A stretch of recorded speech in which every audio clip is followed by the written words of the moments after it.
Hi every one. ഞാൻ നിൽക്കുന്നത് ഫിലിപ്പീൻസിലാണ്. ഫിലിപ്പീൻസിലെ ബൊഹോളിലുള്ള chocolate hills ആണ് നിങ്ങൾ എന്റെ പുറകെ കാണുന്നത്.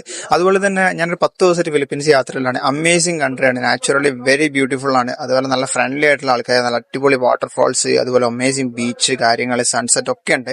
അതിന്റെയൊക്കെ ഡീറ്റെയിൽഡ് കാര്യങ്ങളൊക്കെ ആയിട്ട് ഞാൻ എന്റെ വ്ളോഗ് കൊണ്ടുവരുന്നതാണ്. ഇപ്പൊ ഞാൻ വന്നത് ഫിലിപ്പീൻസിന്റെ വിസയെ കുറിച്ച് പറയാൻ വേണ്ടിയിട്ടാണ്. ഞാൻ ആ ദുബായിൽ നിന്ന് അപ്ലൈ ചെയ്തിട്ടുണ്ടായിരുന്നത്. ഞാൻ എംബസിയുടെ വെബ്സൈറ്റ് കയറിയിട്ട്, ഞാൻ ഈ കാണിച്ചിരിക്കുന്ന എംബസിയുടെ വെബ്സൈറ്റ് കയറിയിട്ട് നിങ്ങൾ അസസ്മെന്റ് പോർട്ടൽ ഉണ്ട് ആദ്യം.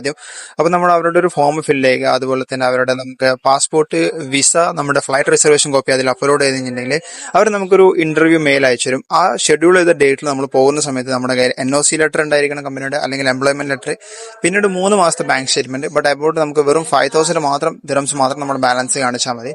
2 കോപ്പി ഫോട്ടോസ്, അതുപോലെ നമ്മുടെ ഫ്ലൈറ്റ് റിസർവേഷൻ, ഹോട്ടൽ റിസർവേഷൻ, ഇത്രയും സാധനങ്ങൾ ഉണ്ടായാൽ മതി. നമുക്ക് അവിടെ കൊണ്ടുകൊടുത്തിട്ടുണ്ടെങ്കിൽ നമുക്ക് 8 days അല്ലെങ്കിൽ 10 വർക്കിംഗ് ഡേയ്സിനുള്ളിൽ നമുക്ക് വിസ സ്റ്റാമ്പ് ചെയ്ത് കിട്ടുന്നതാണ്.